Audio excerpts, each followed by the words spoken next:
Hujambo na karibu katika habari za michezo EATV saa moja, na ninayekualika katika hili langu jina ni Wastara Msese. Wanariadha wa Kitanzania wameendelea kung'ara katika ardhi ya nyumbani kupitia mbio za kilomita 21 maarufu Yaskil International Marathon 2026. Mbio hizi zinafanyika kila mwaka mkoani Kilimanjaro, ni moja matukio makubwa ya michezo barani Afrika. Akizungumza wakati wa kuwapongeza washiriki, waziri wa habari, utamaduni, sanaa na michezo Mheshimiwa Paul Makonda amesema mbio za mwaka huu zimeonyesha namna Watanzania wanavyoinuka na kuthibitisha uwezo wao katika riadha. Kwa kazi kubwa iliyofanyika, amesema mwakani yeye mwenyewe Daktari Samia Suluhu Hassan atakuja kwenye International Kili Marathon kushiriki nanyi kwenye riadha. Lakini jambo la pili, Daktari Samia amesema mwakani atatoa fedha taslimu kwa ajili ya zawadi ya wanaoshinda zaidi ya milioni 100 kuhakikisha kwamba zinakwenda kwa watu watakaoshiriki.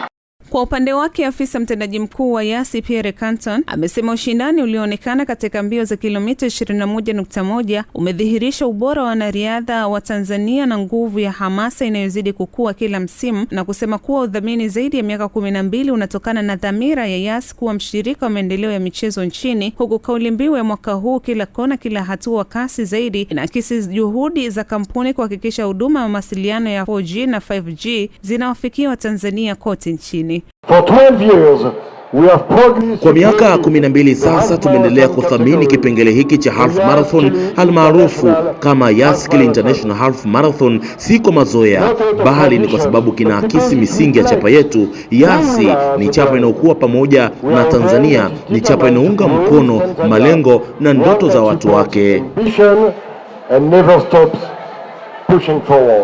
Naye mkuu wa mkoa wa Kilimanjaro Mheshimiwa Nurdin Babu ameipongeza Yas kwa kuendeleza urafiki wa muda mrefu na jamii ya mkoa huo, na kusema mbio hizo zimekuwa kichocheo cha utalii, biashara na maendeleo ya jamii. Katika mbio za Yaskil Half Marathon kwa mwaka huu, maelfu ya Watanzania wamejitokeza kushiriki, huku viwango vya ushindani vikipanda na ushindi katika makundi mbalimbali ukitawaliwa na wanariadha wa ndani, jambo lililoleta hamasa kubwa miongoni mwa mashabiki. Washindi wa jumla wa Yaskil International Half Marathon kilomita 21, namba 1 inashikiliwa na Mtanzania Michael Gay akitumia muda wa lisali 1 dakika 4 na sekunde 10, huku nafasi ya pili ikishikiliwa na Mtanzania mwingine Josephat Joshua Gisumo ambaye yeye ametumia lisali 1 dakika 4 na sekunde 14, akitofautiana sekunde 16 na James Kairiuki wa Kenya ambaye ametumia lisali 1 dakika 4 na sekunde 30. Kwa upande wa wanawake, namba 1 inashikiliwa na Hamida Musa kutokea Tanzania, namba 2 pia ni Mtanzania Failuna Matanga, na namba 3 inashikiliwa na Mkenya Veronica Wanjiku.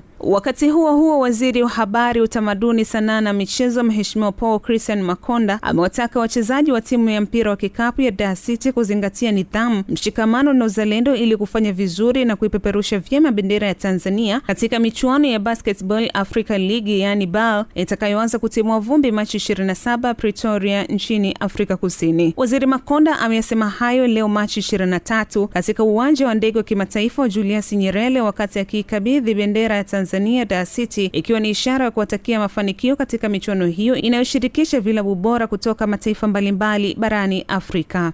Nendeni mkijua ya kwamba Tanzania inawadai ushindi, inawadai rekodi njema, inawadai historia itakayobeba vizazi vinavyokuja. Ni matumaini yetu kama wizara, mafanikio mtakayoyapata yawe chachu ya kuwafanya watu wengine wajitokeze kuanzisha timu nyingi za basketball, ili tuwe na ligi kubwa yenye ushindani na iwe ligi bora inayoweza kuchukua nafasi ya 2 ya 3 ndani ya nchi yetu ya Tanzania, lakini kwa bara zima la Afrika. Mnafahamu mchango wa Simba na Yanga kwenye mashindano ya African Championship, na nyinyi tunaomba kama ambavyo Simba na Yanga walifungua milango, tukaona Namungo, tukaona KMC, tukaiona Azam, tukaona timu zingine zimeingia kwenye mashindano ya Afrika, naombe na nyinyi Dar City mkafungue milango ya kusababisha Tanzania tuwe na timu zaidi ya 1 zitakazokwenda kwenye mashindano ya Afrika. Kwa upande wao, wachezaji wa Dar City wameahidi kupambana kwa juhudi zote kuhakikisha wanaleta matokeo chanya na kuiwakilisha vyema Tanzania katika mashindano hayo ya kimataifa. Kwa niaba ya timu ya Dar City as assistant captain, naitwa Amini Mkosa. Ni furaha na tunajisikia faraja sana kama timu ya Dar City kupata nafasi ya kwenda kushiriki na kuwakilisha nchi yetu Tanzania katika mashindano ya BAL.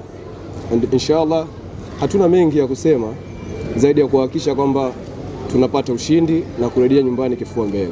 Tunaomba Watanzania waungane na sisi waweze kutuambia dua. Asanteni sana.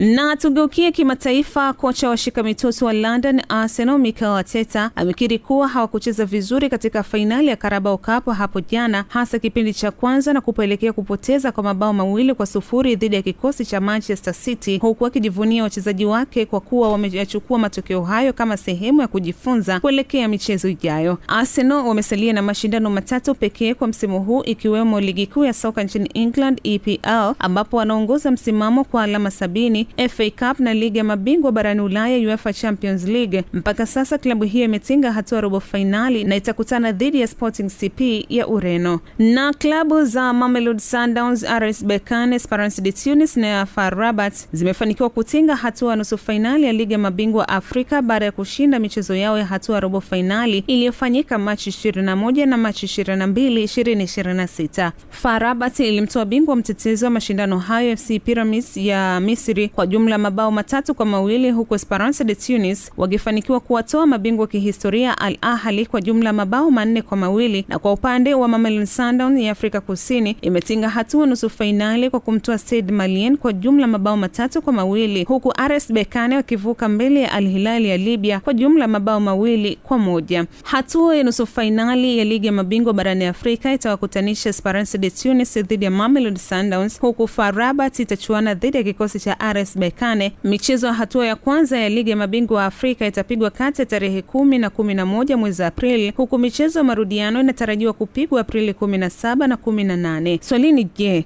nani kutinga fainali 2026? Ni hayo katika michezo leo Machi 23. Mimi ni Wastara Msese.